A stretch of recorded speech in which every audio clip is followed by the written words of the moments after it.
remercie donc aussi la dynamique de l'opposition de m'avoir invitée aujourd'hui. Je suis donc Elena Matundu, présidente de l'AFBEL Jefaya, qui est le groupement des femmes africaines intégrées et actives. Et ce soir, je viens ici en tant qu'activiste et défenseuse des droits de la femme, et aussi militante contre les violences sexuelles faites à la femme congolaise surtout. Et j'ai très bien écouté tous les intervenants. J'ai analysé tout ce que vous avez dit. Et je suis fière en tout cas qu'enfin les Congolais ont décidé de se rassembler, en tout cas ceux de l'opposition. Je regrette que ça n'a pas été fait beaucoup plus tôt. On devrait gagner 5 ans, je crois. Et voilà, ça c'est pour me lancer un peu dans la barre. Donc voilà, ce que je voudrais dire aussi, que cette dynamique d'opposition ne doit pas oublier donc, la part de la femme congolaise dans les décisions. Et je me réjouis d'en voir quelques-unes ici, mais j'espère qu'il y en aura encore beaucoup plus la prochaine fois pour qu'il y ait enfin une parité. Donc pourquoi? Parce que la femme congolaise est la première victime de ce qui se passe chez nous à l'est du Congo. Et nous savons tous que nous avons été qualifiés de capitale du viol à cause de tout ce qui s'y passe. Pourquoi? Parce que nos frontières ne sont pas sécurisées. Notre pays est appelé une bijouterie à ciel ouvert, où les hommes armés viennent entrer de toutes parts pour piller, voler, violer, tuer, massacrer les femmes et les enfants. Donc pour moi, il ne faudra pas oublier donc, cet élément-là, ce dossier-là. Et on sait tous que voilà, cela est dû surtout pour l'exploitation de nos minerais qui sont donc en abondance chez nous et qui profitent surtout aux multinationales ici. C'est pourquoi donc j'insiste toujours auprès de mes compatriotes congolais qu'il ne faut pas oublier qu'il y a une loi, en tout cas un règlement qui est en train d'être voté au Parlement européen qui concerne la traçabilité des minerais. Et aucun lobbying congolais ne défend ce règlement. Personne. Si bien qu'il y a quelques semaines, c'est passé à nouveau à Strasbourg et ça n'a pas abouti. Parce qu'aucun lobby congolais n'est là pour défendre ce règlement. C'est inadmissible. Je ne comprends pas pourquoi les Congolais ne se bougent pas, parce qu'il s'agit de nous. Il s'agit de nous, il s'agit de notre terre, il s'agit de minerais qui doivent profiter aux Congolais et non aux multinationales. Et c'est à cause de ça, de cette exploitation sauvage, que nos femmes sont violées. Donc tout a un lien. Il est vrai que la solution sera politique, donc je compte beaucoup sur cette plateforme de la dynamique de l'opposition. Et voilà, j'insiste à nouveau pour que les femmes fassent partie de façon... qu'il y ait une parité. Donc voilà, j'appelle donc mes sœurs à être plus actives politiquement. Et voilà, j'en terminerai donc là. Voilà. Message simple. D'abord, Madame Marie-Louise Tekele, vous avez l'honneur de clôturer la série d'interventions des hommes et femmes politiques de la dynamique de l'opposition. Mesdames et messieurs, bonjour. Bonjour. Mon intervention est sous forme d'un témoignage. Je vais parler ici des victimes de la barbarie et des morts suspectes du régime de Joseph Kabila depuis son accession au pouvoir. Permettez-moi de mettre un accent particulier sur une victime.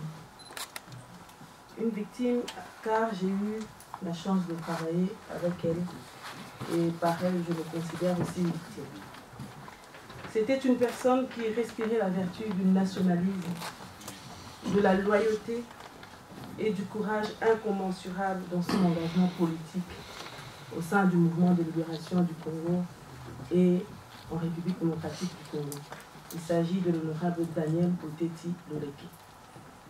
Député provincial, vice-président de l'Assemblée provinciale de la ville de Kinshasa, assassiné crapuleusement à l'âge de 29 ans, la nuit du 5 au 6 juillet.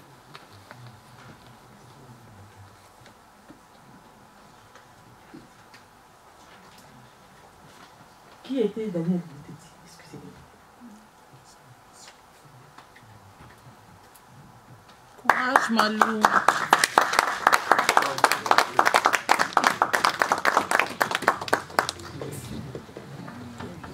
Beaucoup l'ont certainement connu fils du général Botetti et de maman Néli. Membre du MLC, juriste, député provincial, mais non malheureusement pas connu le père de famille qu'il était. Le jeune politicien avec une pointe de fer, un travailleur, un perfectionniste, un responsable exemplaire au sein de l'Assemblée provinciale de la ville de Kinshasa, qui affectionnait personnellement son travail, son cabinet, sa base électorale de la commune de Kitambo. Très proche de sa commune, il avait décidé de faire d'elle sa forteresse imprenable. Tel était le terme qu'il employait. Mais hélas, les auteurs de son assassinat l'ont empêché de réaliser son rêve, de mener à terme ses projets de développement. Ils décidèrent de l'assassiner désastreusement et de lui arracher la vie. Pourquoi a-t-on assassiné Daniel Botetti? La réponse tarde à arriver, mais elle finira par arriver un jour. Toutefois, retenez de lui qu'il avait accompli son travail en si peu de temps, de décembre 2006 à juillet 2008, 18 mois dans l'exercice de la législature. Il n'eût pas fallu longtemps pour que Daniel Botetti puisse dépasser tous les plans inhumains du gouverneur de la ville, André Kimbuta Yango, contre la population de la ville de Kinshasa. J'assume mes propos. Nous pouvons être fiers de lui, le citer parmi les martyrs de notre pays, car c'était un résistant, intransigeant et un incorruptible avéré. Des morts suspects, il y en a eu tant d'autres. Assassinés dans les mêmes circonstances que Danou, nous avons perdu des engagés de la République. Permettez-moi d'en citer quelques-uns. Marius Gangale, député provincial de la ville de Kinshasa, membre du MLC. Lajos Bidiou, député provincial du Bas-Congo, membre du MLC. Armand Tungoul, vaillant combattant de la liberté d'expression.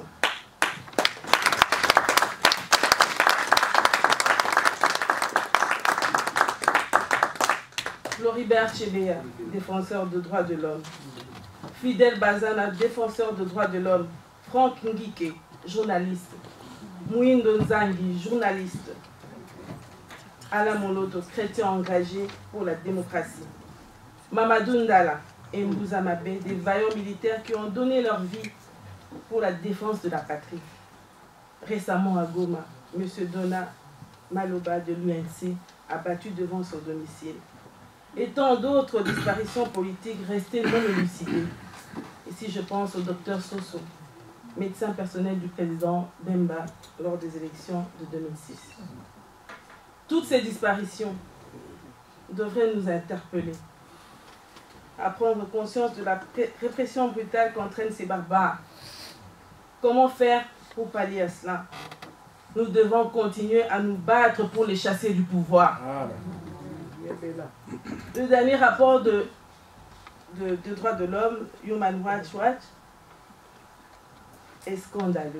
On compte des arrestations arbitraires par centaines, dans lesquelles on trouve des personnalités politiques, Jean-Claude Mouyambo, Diomi Ndongala, des militants des partis politiques, des journalistes et des défenseurs de droits humains, Fred Baouma, Yves Makwambala de Filimbi, Christopher Ngoy, menacés en raison de leur opinion publique ou de points de vue publiés, d'autres même sans droit de visite familiale, sans assistance médicale et même sans assistance d'un conseil. C'est une honte pour notre pays. Non, non, non, je vous invite à réclamer l'instauration de la justice pour les victimes et la sécurité du peuple dans notre pays. Si il y a 24 ans, le 16 février 1992, plus de 2 millions de femmes et des hommes se sont levés, ils ont pris le courage avec détermination pour réclamer la réouverture de la conférence nationale souveraine et soit pour l'instauration de la démocratie et d'un état de droit en RDC, ils ont eu gain de cause. Nous aussi, nous pouvons y arriver. S'il y a 10 ans, le 18 février 2006, la constitution actuelle qui consacre une démocratie pluraliste était promulguée après son adoption par plus de 85% de la population, nous aussi, nous allons y arriver.